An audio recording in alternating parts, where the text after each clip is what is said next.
말씀으로 믿음의 입을 열면 넘치게 채우십니다. 믿음의 입을 열면 넘치게 채우십니다. 이런 큐티 제목으로 말씀을 나누고요. 오늘 시편 81편은 감사 예배시, 절기 때 함께 모여 낭송된 그러한 시이고요. 아삽이 지었습니다. 깃딧에 맞춘 노래인데 깃딧은 악기로 추정된다, 그렇게 이야기합니다. 언제 불렀나 말씀을 드린 것처럼 절기 때인데 특별히 초막절, 수장절, 장막절로 불리는, 요즘으로 이야기하면 추수감사절입니다. 한 해 농사를 다 마치고 그걸 추수해서 저장했을 때 하나님이 곡식을 풍성하게 주셨음에 대한 감사, 그리고 출애굽의 40년의 여정을 온전히 인도하여 주셨음에 대한 감사로 7월 15일 날 드렸던 그 장막절, 초막절, 그때에 불렀던 그러한 낭송되었던 시편으로 학자들이 이야기합니다. 오늘 말씀을 묵상하면서 한 두 가지 묵상하려고 하는데요. 첫 번째는 1절입니다. 우리의 능력이 되시는 하나님을 기쁘게 노래하며 야곱의 하나님을 향하여 즐거이 소리칠지어다. 복이 뭔가? 오늘 본문 말씀 보면 능력 되시는 하나님을 기억하는 것이고 그 하나님을 기뻐하고 즐거워하는 것, 그 자체가 복입니다. 그것을 잃어버리지 않는 게 복입니다. 그것을 가장 소중하게 여기고 예배하는 것이 복입니다.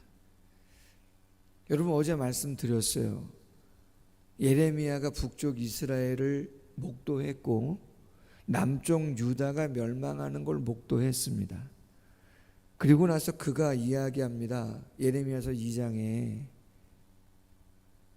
가장 안타까운 게 뭐냐? 생수의 근원이 되시는 하나님을 잃어버린 것이다.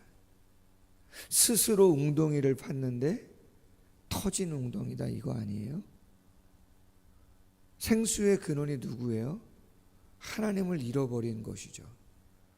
우리의 능력의 근원이 하나님이신데 그 하나님을 찾지 않고 내 스스로 뭔가를 해보겠다는 것이에요. 그게 교만이고 스스로 웅덩이를 팠다는 거죠. 그 웅덩이는 뭐예요? 우상인 거죠. 하나님보다 더 사랑하고 더 의지하고 더 집착하는 게 우상이죠. 그건 돈도 될 수 있고 자녀가 될 수도 있고 지식도 될 수 있고 건강도 될 수 있고 뭐든지 다 필요한 것이지만 소중한 것들이지만 근원되는 하나님보다 더 중요하진 않아요. 왜? 하나님이 우리를 지으실 때 우리를 어떠한 목적으로 지으셨냐? 하나님을 예배하고 하나님을 기뻐하고 하나님을 찬송하는 존재로, 하나님의 동역자로 우리를 부르셨기 때문에 우리가 삶에서 가장 안전하고 보호받고 기뻐하고 자유할 수 있는 그 위치는 바로 그 위치다. 우리의 능력 되시는 하나님을 온전히 인정해 드리고 고백하고 그걸 기뻐하고 즐거워하는 그 상태 가운데 우리가 있을 때 하나님이 주시고자 하시는 복을 가장 온전히 경험하는 거다, 이 말이죠.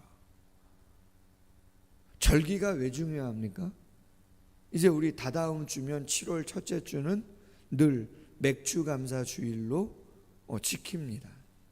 그리고 추수감사절을 지키고 종려주일, 고난주간, 부활절을 지킵니다. 12월 달에는 성탄절을 지킵니다. 저희 교회가 공식적으로 지키는 그러한 절기들이고 기념일도 있습니다. 어린이, 어버이, 스승의 주일을 5월달 가정의 달에 우리가 지킵니다. 여러분, 그 절기를 지키는 그 이유가 뭡니까? 가장 중요한 본질은 그 근원 되시는, 능력 되시는 그 하나님을 잊어버리지 않기 위해서, 기억하고 고백하기 위해서 지키는 거예요. 아멘. 그래서 시간을 구별하고 성도들과 마음을 모두고 예물을 드리면서 그 하나님의 은혜와 돌보심을 고백하는 시간을 갖는 것이죠. 할렐루야. 그걸 잃어버린다, 그걸 등한히 한다, 다른 것에 더 분주하다, 그럼 더 잘할 것 같고 더 시간을 많이 투자하고 거기에 집중하고 뭔가 하면 잘 될 것 같지만 그렇지 않다는 것이죠. 예레미야가 고백한 것처럼, 왜? 그것은 생수의 근원을 잃어버린 것이고 터진 웅덩이기 때문에 뭘 좀 모으려고 해도, 가둬놓으려고 해도 안 된다 이 말이죠.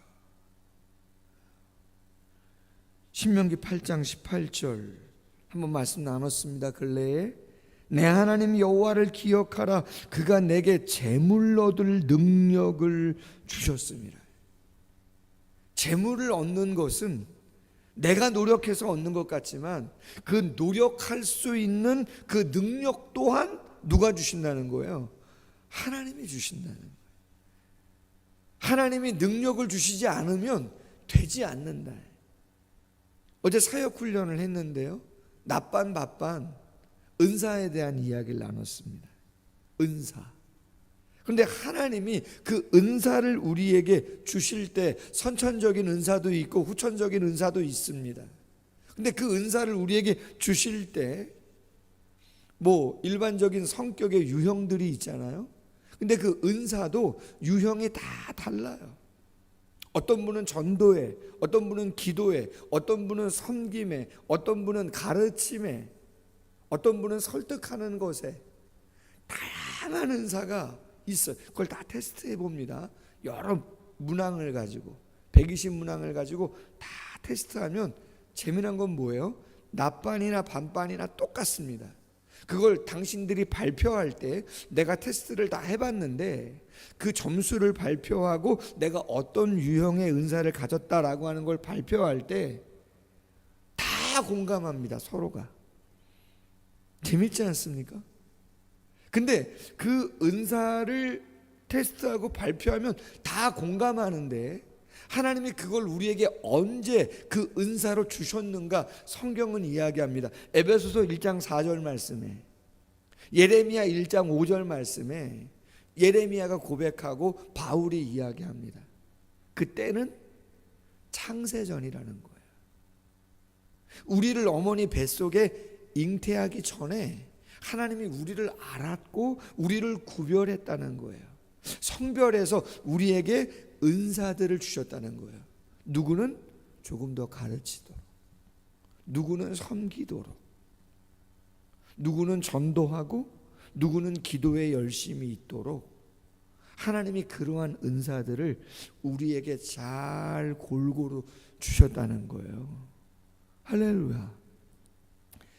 테스트하면서 확신을 갖기도 하고 테스트하면서 깨닫기도 하는 것이죠. 아멘. 여러분, 절기와 예배는 능력의 근원이, 내가 정말 기뻐하고 즐거워할 수 있는 가장 온전한 모습은 예배자로서 하나님을 인정하며 살아가는 것이구나 라고 하는 걸 다시 느끼고 깨닫는 시간이에요. 그래서 주일마다, 절기마다 모여서 그걸 확인하도록. 할렐루야. 왜? 일상 속에서는 분주하니까 그걸 자꾸 놓치거든요. 시편 37편 4절, 또 여호와를 기뻐하라. 그가 내 마음의 소원을 내게 이루어 주시리로다. 시편 73편 28절, 하나님께 가까이함이 내게 복이라. 내가 주 여호와를 나의 피난처로 삼아 주의 모든 행적을 전파하리이다. 여호와를 가까이함이 복이고 그분을 기뻐하는 것이 복이다. 할렐루야. 두 번째로는 오늘 5절 이하 말씀을 보면 하나님께서 이스라엘 백성들을 출애굽시키시고 광야를 인도하시면서 하나님이 그들에게 베풀어 주셨던 그러한 시간 속에서의 역사를 짤막짤막하게 이야기하고 있어요. 그 가운데 우리가 너무나 잘 아는 말씀이죠. 10절 말씀 한번 같이 묵상하기를 원합니다. 하나님이 이렇게 말합니다. 나는 너를 애굽 땅에서 인도하여 낸 여호와 내 하나님이니 내 입을 크게 열라 내가 채우리라. 개역 한글에는 내 입을 넓게 열라 내가 채우리라 그렇게 말했어요. 제 자신도 개척하기 전에 이 말씀 참 많이 기도했습니다. 그래서 그런지 조금은 일반적이지 않게 남다르게 개척을 했어요. 보통은 상가에 가서 개척을 하는데 저는 사택도 없었고 많지 않았지만 이렇게 저렇게 하나님이 도우시고 인도하셔서 한 3억 5천 정도 개척의 재정이 준비가 됐을 때 땅을 융자를 조금 더 얻어서 매입하고 조립식으로 작지만 지금의 교육관이죠. 도서관 건물이죠. 그거를 40평 정확히 39평이죠. 리모델링 해가지고 전체를 다 거기에 사택도 또 교회도 뭐 조그만 교제실 식당들을 꾸려가지고 개척을 했습니다. 그렇게 할 수 있었던 이유 중에 하나가 오늘 본문 말씀 10절이에요. 내 입을 넓게 크게 열어라 내가 채우겠다. 근데 그 전에 9절의 내용이 뭐예요? 나는 너를 애굽에서 인도하여 낸 너의 여호와 하나님이라는 거예요. 그 말은 무슨 얘기입니까? 믿기만 해라. 진짜 나를 의지하기만 해라. 정말 순전한 마음으로 너의 모든 것을 나에게 맡긴다면 내가 알아서 감당해 주겠다는 거죠. 아멘. 제가 종종 말씀드리지만 정말 신앙생활은 말 그대로 믿음 싸움입니다. 하나님을 얼마나 신뢰하고 나를 던지느냐, 나를 맡기느냐에 따라 차이가 나게 되어 있습니다. 할렐루야. 그럼 그 하나님께 맡기는 것은 어떤 것으로 표현되느냐라고 할 때 여러 가지가 있지만 기도가 그 가운데 그렇죠 포함되어 있습니다. 하나님께 맡기는 사람은 당연히 기도하게 되어 있습니다. 아멘. 여러분 하나님께서 뭔가를 해주신다고 하나님께 맡겼다면 하나님께 기도하게 되어 있어요. 이런 거잖아요. 부모님께 뭔가 구했어요. 부모님이 이야기하면 들어주신다 그래가지고 이것도 이야기하고 저것도 이야기해서 말씀을 드렸다고요. 근데 부모님이 바로바로 해주면 뭐 게임은 끝나는 거죠. 근데 바로바로 안 들어주셔. 네? 그럼 여러분 어떻게 하시겠어요? 여러분이 믿고 있다면 인내도 하겠지만 때로는 너무 내가 생각한 거하고 좀 더뎌. 그러면 다시 어떻게 하겠어요? 당연히 구하죠. 당연히 이야기하지 않겠어요? 아니 아빠 엄마 제가 믿고는 있는데 기다리고는 있지만 분명히 말씀하셔서 들어주신다고 해가지고 내가 구했는데 조금 너무 늦는 거 아니냐 한 번 더 이야기를 하는 건 상식입니다. 그렇지 않겠어요?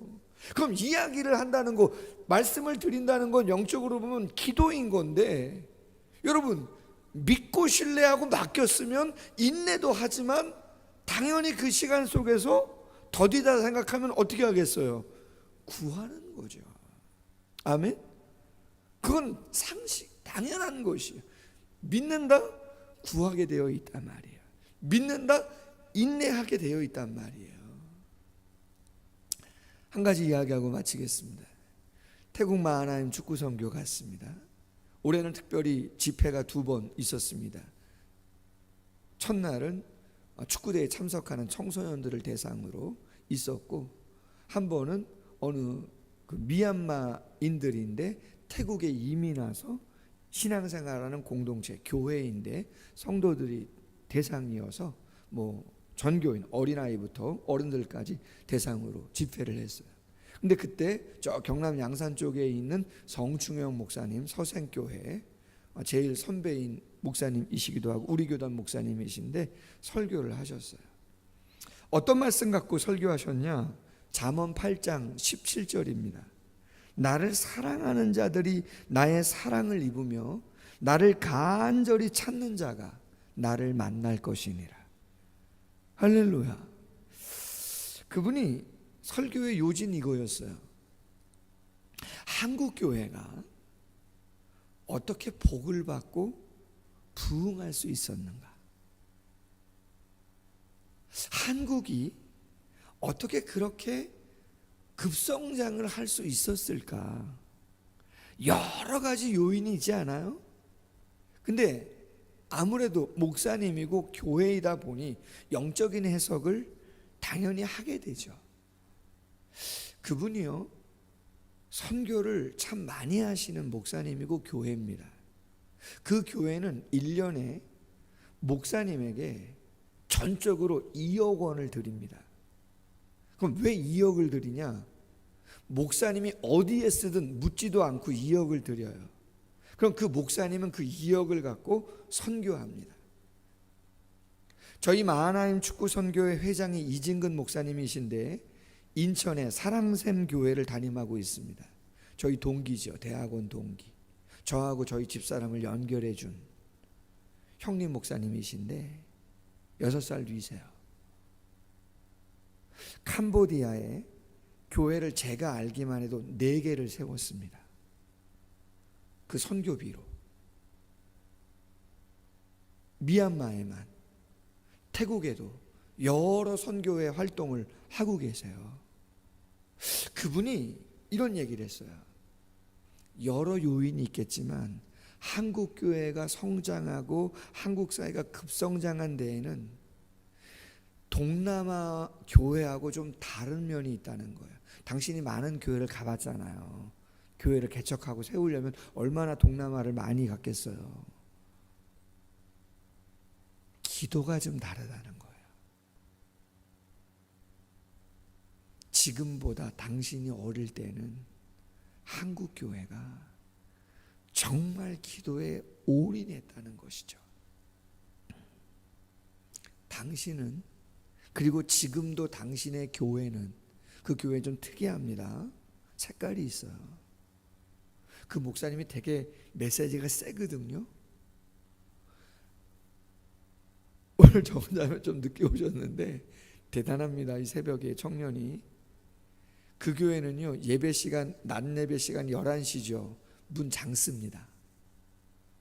그 교회는 늦게 오면 예배 못 드립니다. 그리고 새가족이 등록카드를 내잖아요. 예고 없이 내잖아요. 등록카드를. 그분 말씀이 그렇습니다. 이렇게 얘기합니다. 한 번 더 생각하시라고. 재미죠. 등록했으면 와우 감사하다고 해야 되는데 그 성충현 목사님은 그렇게 얘기하지 않고 한 번 더 생각하시라는 거예요. 우리 교회 보통 교회 아니기 때문에 한 번 더 생각하실 기회를 드릴 테니까 조금 더 생각하셔라. 여러분 대단하죠. 그 교회 학생들은 지금도 당신 말입니다. 꼭 교회에 한 번은, 하루에 한 번은 와서 기도하고 학교 가거나 급하면 끝나고 교회 와서 기도하고 집에 간답니다. 대단하지 않아요? 요새 그런 교회가 어디 있습니까? 쉽지 않습니다. 당연히 성도님들도 교회에 와서 기도하시고 그리고 가시고 참 귀하죠. 그분 아들도 목사님이에요. 작년인가 재작년인가 같이 선교 와서 같이 사역을 했던 적이 있는데요. 확인해 주시더라고요. 귀하죠. 쉽지는 않을 겁니다, 아마. 그러면서 그 교회에 있는 성도님들에게 혹시 교회에 주중이라도 한번 와서 기도하는 분 손들라 그러니까 몇 명 안 계시더라고요. 정말 부흥을 원한다면 기도하셔라. 내 입을 크게 열어라. 내가 채우겠다. 오늘 마지막 절, 내가 기름진 비를 그들에게 먹이며 반석에서 나오는 꿀로 너를 만족하게 하리라. 할렐루야. 절기는 능력이 하나님께로부터 오는 것을, 그분을 즐거워하고 기뻐하는 것이 복임을 다시 한번 확인하는 시간이다. 그 자체가 복이다. 그리고 오셨으면 마음껏 구하셔라. 믿음이 있다면 당연히 인내하지만 그 인내 속에서 기도가 함께 갈 때 아름다운 결과물들을 얻게 되는 것이다. 그 은혜를 누리는 모두가 되기를 주님의 이름으로 소원합니다. 기도하겠습니다. 하나님 아버지, 감사합니다. 주께서 귀한 시간 함께 하시고 이스라엘 백성들이 장막절, 초막절에 그 수장절에 하나님께 모여 낭송했던 시편을 같이 묵상하게 하심을 감사합니다. 복이 뭘까? 생수의 근원 되시는, 터진 웅덩이가 아니라 그 능력조차도 공급해 주시는, 창세전부터 우리를 아시고 사랑하시고 우리에게 은사를 부으셨던 하나님이 우리의 아버지인 것을 다시 한번 기억할 수 있는 시간을 주신 것, 그 자체가 복인 것을 묵상하게 하심을 감사합니다. 절대로 하나님 놓지 않는 저희들, 잃어버리지 않는 저희들 되게 하여 주시옵소서. 내 입을 넓게 열라, 크게 열라, 내가 채우리라. 나는 너를 애굽 땅 종되었던 곳에서 인도하여 낸 여호와라 말씀하시는데 하시지 못할 일이, 주시지 못할 것이 무엇이겠냐 우리에게 이야기하시오니 믿음으로 구하며 인내하며 하나님의 채움을 경험하는 모두가 될 수 있도록 함께하여 주시옵소서. 감사하며 예수님의 이름으로 기도하옵나이다. 아멘. 계속해서 기도합니다.